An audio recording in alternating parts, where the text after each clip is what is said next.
नमस्कार दोस्तों। स्वागत है आप सभी का हमारे इस YouTube चैनल पंडिताइन चाची में। तो दोस्तों, आज हम आपके लिए लेकर आए हैं नाग पंचमी की कथा। पौराणिक कथा के अनुसार प्राचीन काल में एक सेठ जी के 7 पुत्र थे। सातों के विवाह हो चुके थे। सबसे छोटे पुत्र की पत्नी श्रेष्ठ चरित्र की विदुषी और सुशील थी, परंतु उसके भाई नहीं था। एक दिन की बात है, बड़ी बहू ने घर लीपने को पीली मिट्टी लाने के लिए सभी बहुओं को साथ चलने को कहा। तो सभी अपनी अपनी खुरपी लेकर मिट्टी खोदने लगी। तभी वहां एक सर्प निकला, जिसे देखकर बड़ी बहू खुरपी से मारने लगी। ये देखकर छोटी बहू ने उसे रोकते हुए कहा, मत मारो इसे, यह बेचारा निरपराध है। यह सुनकर बड़ी बहू ने उसे नहीं मारा। तब सर्प एक और जा बैठा।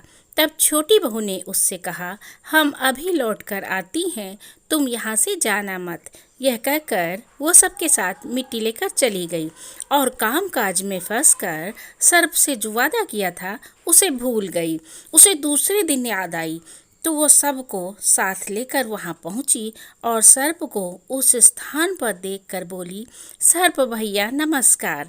सर्प ने कहा, तू भैया कह चुकी है इसलिए तुझे छोड़ देता हूँ, नहीं तो झूठी बात कहने के कारण तुझे अभी डस लेता। और फिर वह छोटी बहू बोली, भैया मुझसे भूल हो गई, उसकी क्षमा मांगती हूँ। तब सर्प बोला, अच्छा जा, आज से तू मेरी बहन हुई और मैं तेरा भाई हुआ, तुझे जो मांगना हो मांग ले। वो बोली, भैया मेरा कोई नहीं है, अच्छा हुआ तू मेरा भाई बन गया। दोस्तों, कुछ दिन व्यतीत होने पर वह सर्प मनुष्य का रूप रखकर उनके घर आया और बोला, मेरी बहन को भेज दो। सबने कहा कि इसके तो कोई भाई नहीं है। तो वो बोला, मैं दूर के रिश्ते का भाई हूँ, बचपन से ही बाहर चला गया था। उसके विश्वास दिलाने पर घर के लोगों ने छोटी बहू को उसके साथ भेज दिया।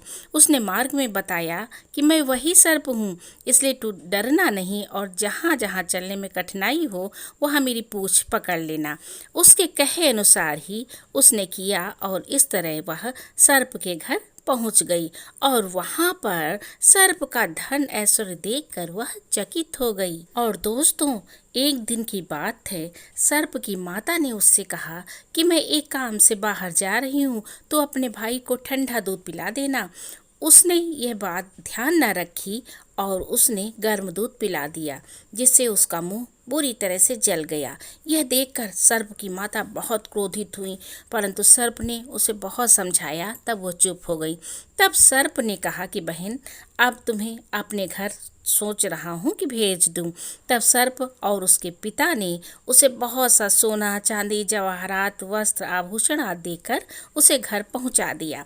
इतना ढेर सारा धन देखकर बड़ी बहू ने ईर्ष्या से कहा, भाई तो बड़ा धनवान है, तुझे तो उससे और भी धन लाना चाहिए था। सर्प ने यह वचन सुना तो सब वस्तुएं सोने की लाकर दे दी। यह देखकर बड़ी बहू ने कहा, इन्हें झाड़ने की झाड़ू भी सोने की होनी चाहिए। तब सर्प ने झाड़ू भी सोने की लाकर दे दी। सर्प ने छोटी बहू को हीरा मणियों का एक अद्भुत हार दिया और उसने वो हार पहन लिया। उसका भाई चला गया। उसकी प्रशंसा उस देश की रानी ने जब सुनी तो राजा से बोली, सेठ जी की छोटी बहू का हार यहाँ आ जाना चाहिए। और उसके बाद राजा ने मंत्री को हुक्म दिया, उससे वह हार लेकर शीघ्र उपस्थित हो। मंत्री ने सेठ जी से जाकर कहा कि महारानी जी छोटी बहू का हार पहनेंगी, वह उसे लाकर मुझे दे दो। सेठ जी ने डर के कारण छोटी बहू से हार मांगकर दे दिया। छोटी बहू को ये बात बहुत बुरी लगी, क्योंकि उसके भाई ने उसे दिया था। उसने अपने सर्प भाई को याद किया और आने पर प्रार्थना की, भैया रानी ने हार छीन लिया है, तुम ऐसा करो, जब वो हार उनके गले में रहे तब वह सर्प बन जाए और जब मुझे लौटा दें तो वो हीरे और मणियों का हो जाए। सर्प ने कहा, ठीक है बहन, ऐसा ही होगा। जैसे ही रानी ने हार पहना वैसे ही वो सर्प बन गया। यह देखकर रानी चीख पड़ी और रोने लगी। यह देखकर राजा ने सेठ जी के पास खबर भेजी कि छोटी बहू को तुरंत भेजो। सेठ जी डर गए कि राजा न जाने क्या करेगा। वे छोटी बहू को लेकर राजा के दरबार में उपस्थित हुए। और दोस्तों, राजा ने छोटी बहू से पूछा, तूने क्या जादू किया? मैं तुझे दंड दूंगा।